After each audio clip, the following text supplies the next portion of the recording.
Welcome back, guys, to another episode of Final Fantasy X-2. So we've just finished up in Luca, I know everything. and what's really important is that we do a couple of things on the Celsius, the airship. So the first thing we want to do is go to the treasure spheres and look at a journey start. Now we've actually seen this in the Eternal Calm cutscene, but for completion percentage we have to watch the cutscene. Now, an awful lot of things in this game are so finicky, like you have to do absolutely everything to get decimals of a percentage.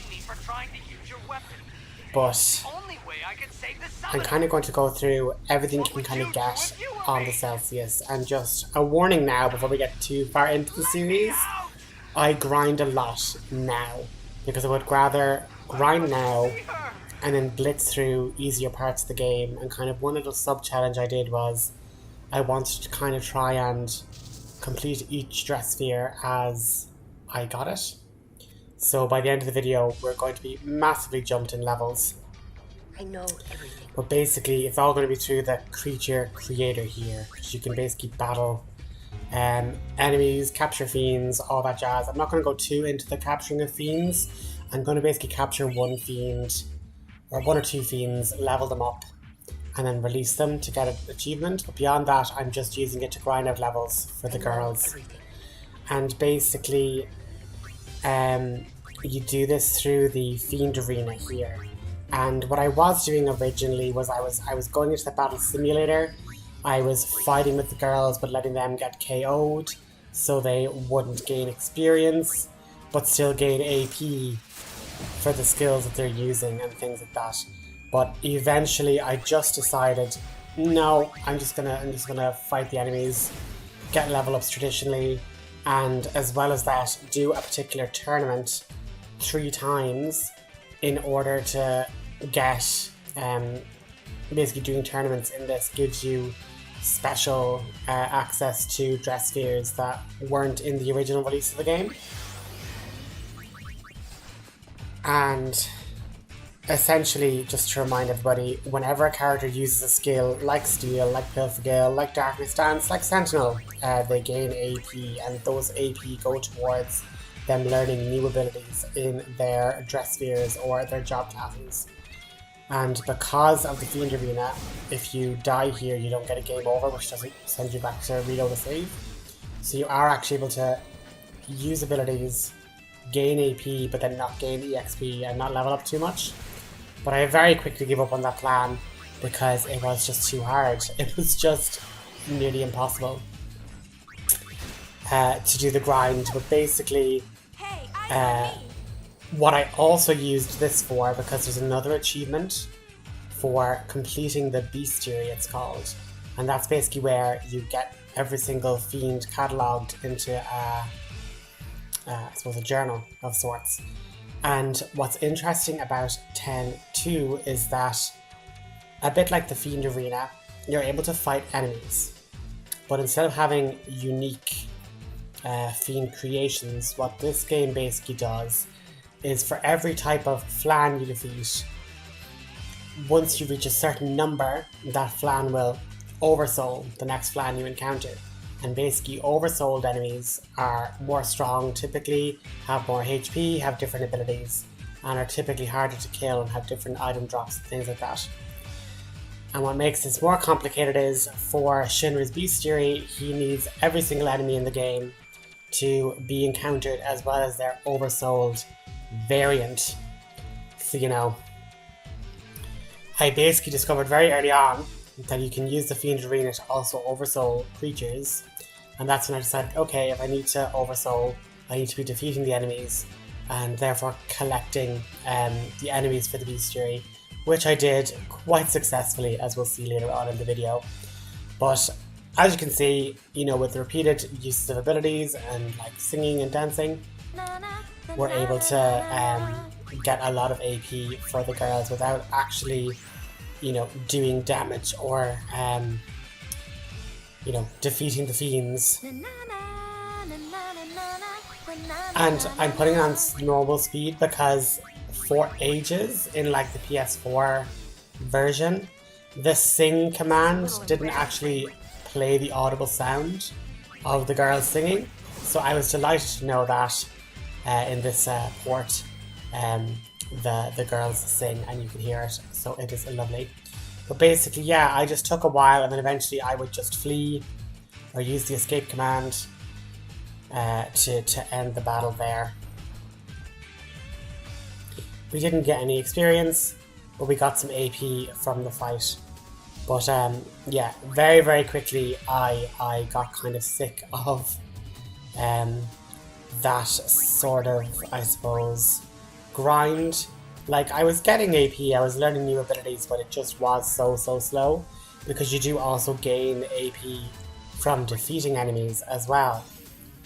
But what's really important for your completion percentage in the Celsius is that you have to make sure that you speak to every single person on the ship, hear you this little inner dialogue about each of the characters before you set off for Gagazet.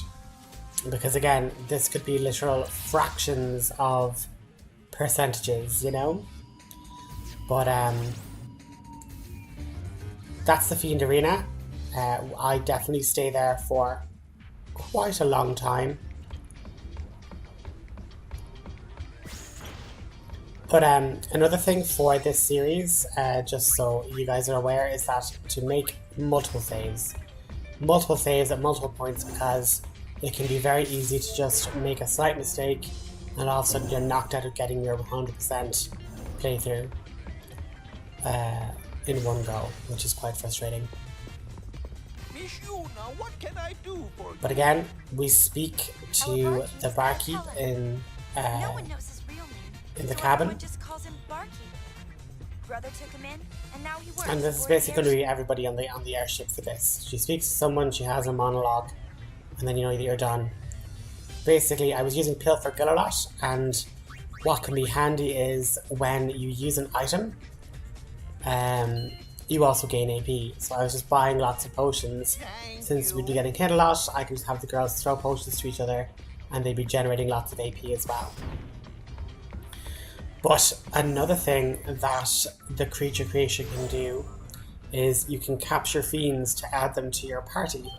And so I threw down a couple of these capture pods and collected a few fiends for us to use, because one of the achievements on this list is to complete what's known as a fiend tail. And so that's where you capture a fiend, like the Lesser Drake here, and basically you have to level him up 5 times, and then once you do, you're able to release him and a little fiend cutscene plays where you learn about their life before they were a fiend and things of that nature.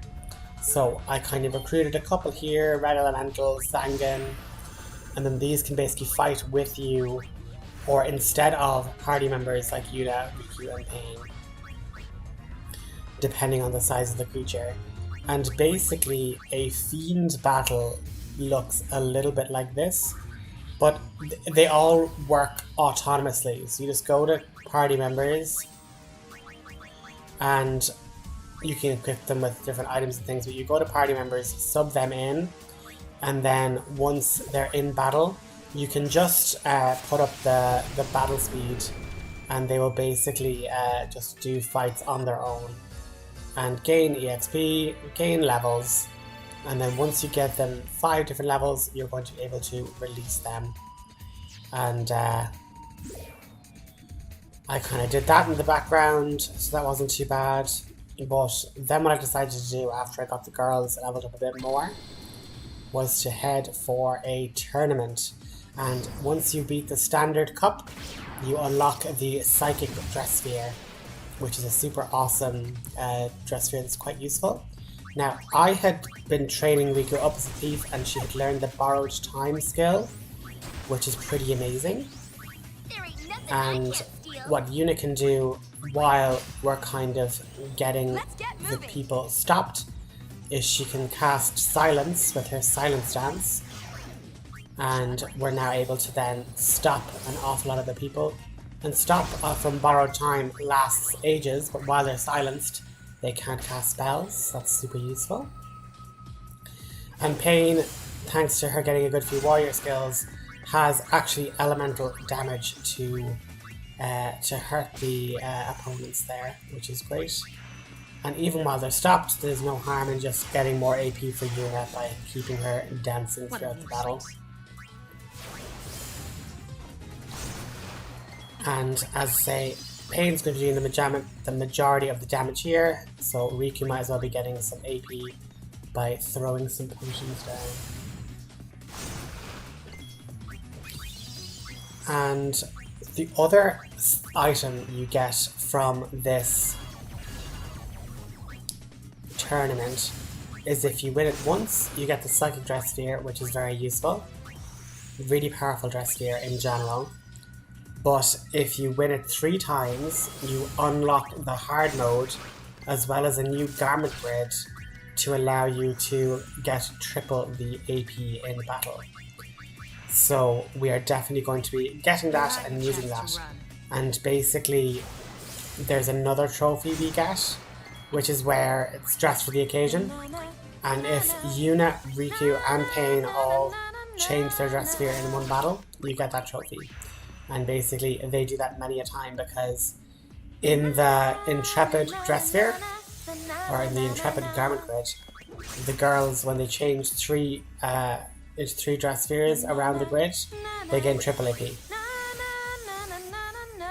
And so I use that garment grid again and again and again, and by the middle of this video you're going to see that I max out all their Dresspheres. They get to like level 30. I also get tons of the bestiary oversold, but again, that's just my OCD side of my brain. Just wanted to complete stuff as early as I can, and I don't mind being overpowered, to be honest. I would rather show you guys, okay, here are 10 of the Dresspheres, here's all the different abilities they can do. And if I'm having a tough time in a boss fight, I can optimize by picking the best Dresspheres with the best abilities for that situation, rather than being limited by not having the cooler abilities because I didn't grind enough, you know? And as you probably remembered from my Final Fantasy X Let's Play, I definitely grinded there as well. So with these particular enemies, we're going to want to sleepily shuffle. Or Matador's Song. So Matador gives us 10 evasion, May as well let loose. which is really good for avoiding enemies like this. Now the Vespa is immune to stop, but the birds aren't. But what none of them are immune to is the sleepy shuffle. So what's useful about stop and sleep is that it removes the enemy's evasion. So if the enemy can't evade, then you're able to get lots of hits with your characters. But like that, once we have Matador's Song on, these creatures aren't going to be able to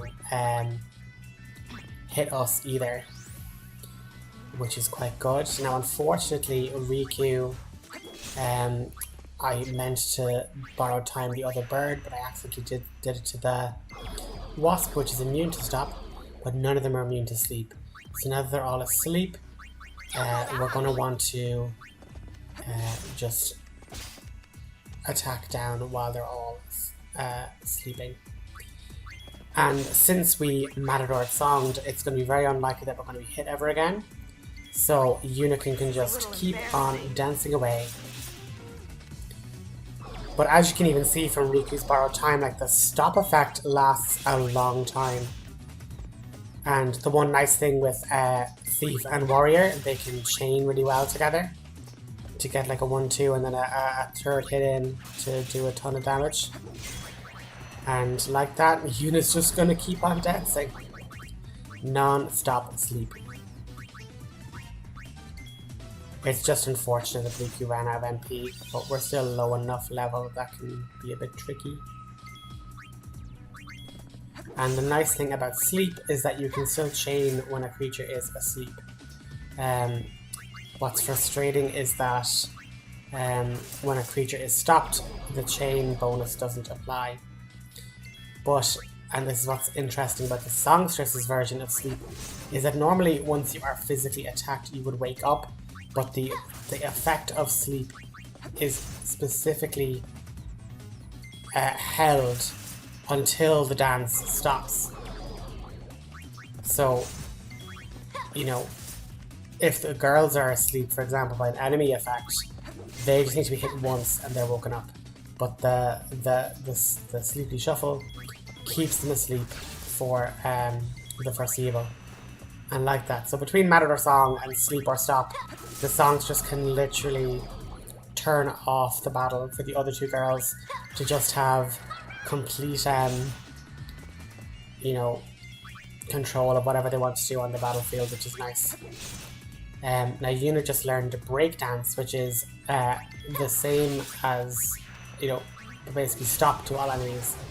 But as I said, this is just to kind of show it off. But as you can see now that it's stopped during the dance, there's no chain bonus happening, which is interesting.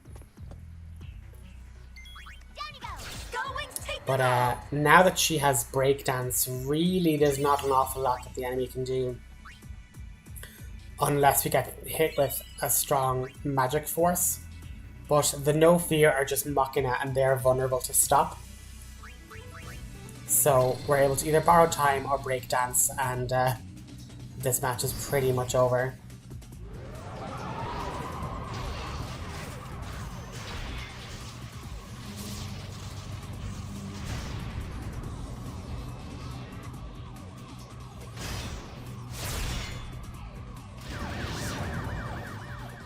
And that's basically all we do. We stop, and then we just equip Matador songs so the girls can dodge, and then Yuna can basically take up the gunner and do extra damage while they're frozen with borrowed time, and that's the tournament over. So with all these different tournament enemies, they then get added to the battle simulator to be re-challenged, which is nice. And now we get the Psychic Dressphere.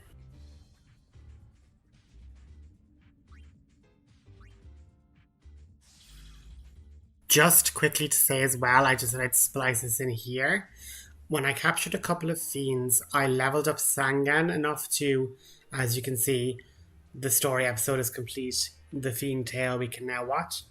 And basically this is just a little cutscene of kind of Sangan saying that when it was a human, it like wanted to explore. And I'll just have the cutscene play. But basically, once you watch one of these cutscenes, after leveling up a Fiend 5 times, you get the achievement for watching a completed Fiend tale. So it's pretty wholesome.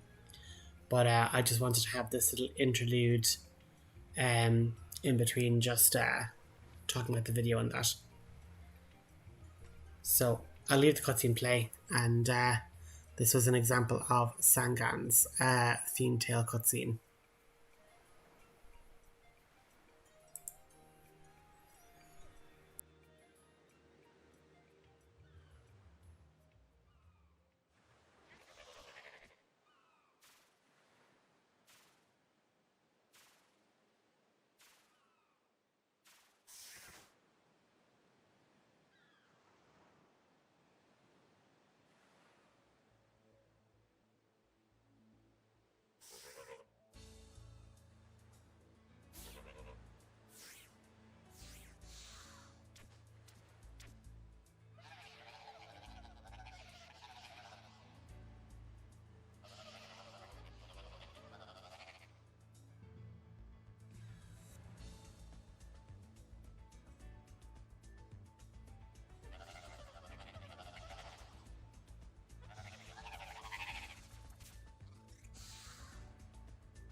And there's a couple of other little things we're going to want to do. So it's at this point that I basically run down the battle simulator. The girls get super duper over leveled into their 30s, but we have every ability for every Dressphere unlocked for all the different girls. You'll notice that Songstress has 94. We need to get certain key items to unlock all of the dances for Songstress. So those two are grayed out. We just can't learn those other abilities. But with Psychic, the new Dressphere we just got, has some really cool abilities to teleport, instant KO, give themselves imperviousness to physical damage, magic damage, and all damage. But if you speak to Shinra and go to his Guide to Everything and ask for how to use garment grids, he'll give you a brief tutorial on how the Dresspheres are put into garment grids. The garment grids can have certain gates, which are these kind of colourful orbs that we can see here on Vanguard. So if you go from a Dressphere and move through the yellow orb there to get to the other one, your character will gain +5 strength. Likewise with blue, +5 strength. If they pass through green to the other one, they're going to get +5 magic, and the same with the other red one there. So essentially, if the girls travel around that box, they're going to get +10 strength and +10 magic. As well as you'll see the equip ability. Just equipping gives them a boost to strength and magic. So they'll gain an overall 15 boost to everything if they run around the outskirts of that. And it's just basically you can autofill them, you can click them around however you want. And that concludes the tutorial. But now that you've finished speaking to Barkeep and you've spoken to Shinra, now it's time to make sure you talk to everybody else. So the other people on the ship are Rikku, Paine, Brother, and a new character, Buddy, who is like the co-pilot to Brother in this series, who acts as our kind of Scotty, who like beams us down to wherever we want to go. So by asking for that tutorial, he gives us the Vanguard garment grid, which for the early game when you're not level 33, a +5 is a lot better. But as you can see, I've been collecting the bestiary by just going through the different events. Now the Rook, he's a nightmare. He has like a petrification attack. I can't beat him enough to oversoul him. But all the ones that can be oversold are oversold. And those last 3 pages of like common subjects, they're just like mocking it and people that they won't oversoul.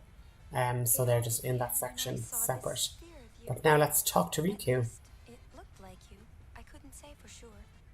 I thought I might find more spheres like it if I joined the Gullwings, so I did. Oh, in case you're wondering, the Gullwings are sphere hunters. And this is the sphere that we saw at the end of the Eternal Calm. We fly all over Spira. I'm really enjoying myself. Glad to hear it. For a while there, I was starting to feel like a kidnapper. But yeah, as you'll remember, like Rikku literally just came to Poseid, showed the sphere, and then Yuna was like, let's just go, vamonos, and just left Waka and Lulu without a word. Still analyzing. Buddy and Brother are old friends. Buddy says he was aboard Sid's airship with us 2 years ago.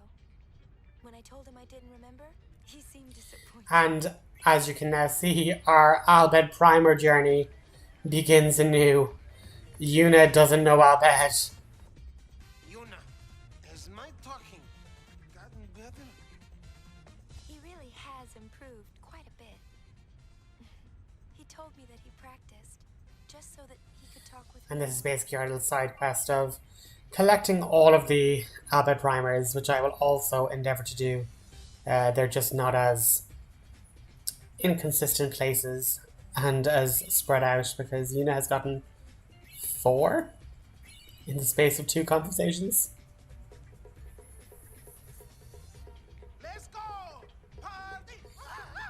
And now we get another Dressphere. This is the Festivalist is a new Dressphere that is part of the remaster. It wasn't in the original PS2 release. But yeah, really, really fun Dressphere. And what I found super interesting was the fact that for certain characters, they have more abilities unlocked in it than others. And they have completely different abilities, for one thing.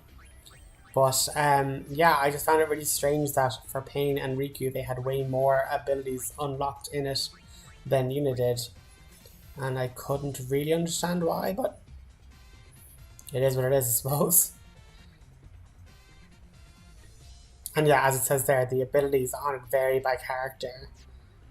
So as you see, Yuna has 7%, and those are all the abilities now she'll have to learn to fill them up. I tend to like to go for the auto abilities first, though. They just tend to be more useful. And then I was like, oh, why does Rikku have like stop proof and slow proof already learned? Interesting. And the same with Paine, like she had 16% as opposed to Yuna's 7, and she already had stop proof and slow proof as well. So I was like, interesting. But that's Buddy, Brother, Shinra, Rikku, all spoken to. And next we'll have to just speak to Paine. And then once that's done, we're going to then head up to the Barkeep again and hit the rest option. Now, this is super duper important. I cannot stress this enough. You have to sleep or take rest in the cabin. Every single chapter. You absolutely need to do that. Every single chapter. You're going to rest in the cabin. It just so happens they make you rest in the first chapter, so you can't forget it. I heard she joined the Gullwings shortly before I did. Rikku doesn't know much about her either. What now? Nothing. And that's kind of the fun thing with 10-2. You get to just learn so much about Paine. Like, so many of the characters you know and have known all throughout 10. But then Paine is just this, like, enigma that just kind of appeared. So, once you again make another save, just for the sake of carefulness, and you'll probably have noticed I've spent 15 hours here grinding just to get all that done. But speak to Barkeep and ask to rest, and then next episode we are going to progress the story and go to collect our first treasure sphere. So I will see you then. Talk to you next time, guys. Hope this episode was good. Really enjoying this new series.